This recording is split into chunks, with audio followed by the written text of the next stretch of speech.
Coming home. When victory is won above all else, the end of war means a return to loved ones. Families united again. Husbands and sons back once more to stay. Safe. Is this the end of the story? Some might think so. But it's only the beginning of this one. And like most stories, there are two possible conclusions. One happy, one tragic. We have written no ending. You, the audience, must decide how the story will end.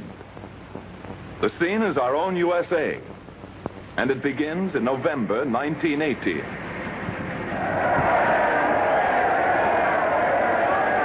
There was an end to that war, too, remember? Nothing to worry about anymore. The boys of 1918 were coming home. Sure, people went wild. Wasn't it wonderful? Men marching back to jobs, to prosperity. Yes, indeed, nothing to worry about anymore. The war was over. But in 1920, as farms and factories turned from war to peace, merchants with fully stocked shelves bid against each other for shares of the new peacetime goods.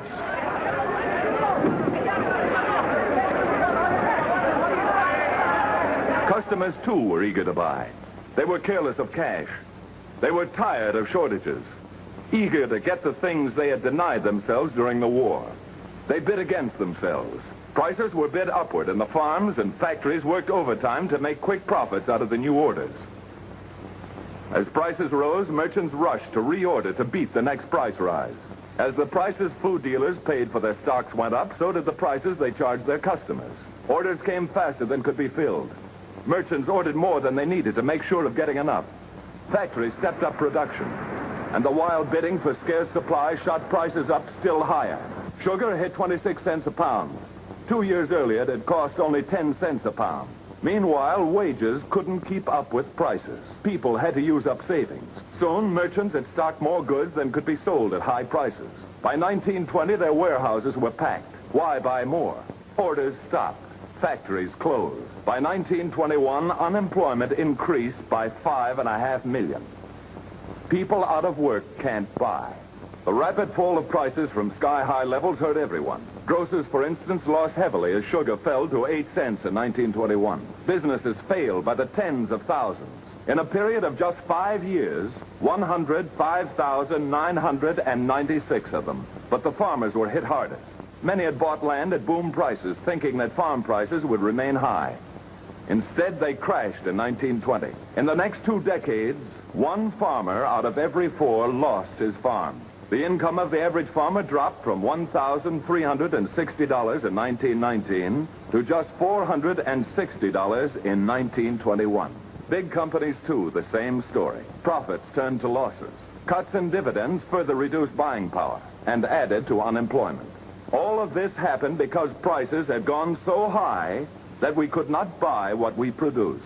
That is the tragic ending. That is what happened after World War I.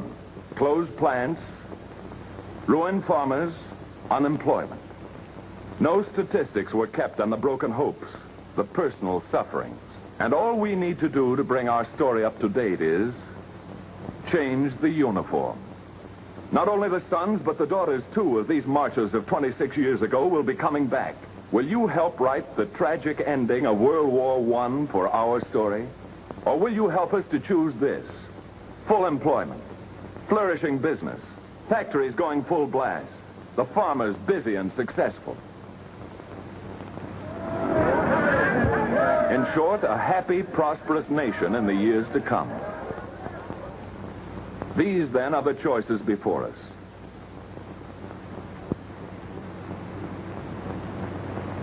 A decision you will help make for the nation in the critical months to come. And here is Mr. Charles Trowbridge, who is one of the many thoughtful Americans who are concerned about this problem. I've been doing a little thinking about this problem of keeping America busy and prosperous. And there's one thing in that lesson of the last war we've just seen that stands out in my mind. That's the danger of runaway prices. If we're going to have jobs and prosperity after this war, one of the things we've got to have is stable prices. Last time we let prices get out of hand with tragic results. You and I remember how living costs shot up during the last war. The official records show that they rose 62% in 4 years, from July 1914 to the armistice in November 1918, more than 1% a month. But just see what happened after the war. From the armistice to July 1920, in 2 years, the cost of living jumped 46% more, or more than 2% a month, twice as fast as during the war. The men who have studied this tell me that the situation we've got here today is possibly far more dangerous than it was then. All the more reason for our being on guard. But the picture isn't a black one. And millions of other Americans feel that we can succeed now where we failed in 1920. Why? Because compared to the last war, we're already far ahead of the game. For instance, look at the last war. In 59 months, our cost of living went up 68%. In the same length of time in this war, we've had an increase of only 28%, or less than half. Now, no one group can take all the credit for this. Our businessmen and our government and you and I are all cooperating. Rationing and price control are working, and most of us are watching the ceiling prices. But friends, we can't relax even a minute. Since war production began, we've had more money than there were things to spend it on. By the end of the war, they tell me that we Americans will have billions of dollars saved up. Our job is to see that those dollars don't turn into a hidden weapon against our country, but rather a powerful force for a busy, happy, prosperous, post-war America. If we spend that money properly, gradually, wisely, I'm confident that that's what we'll have. And to help make sure the story ends this way, in addition to the many important problems government and business must solve, there are 4 things we as individuals can do right now. First, continue to save our money, to buy and hold all the war bonds we can afford. Second, don't take advantage of wartime conditions to ask more for the goods and services we sell or the wages we earn. This only pushes prices up further for everyone. Third, buy only what we really need.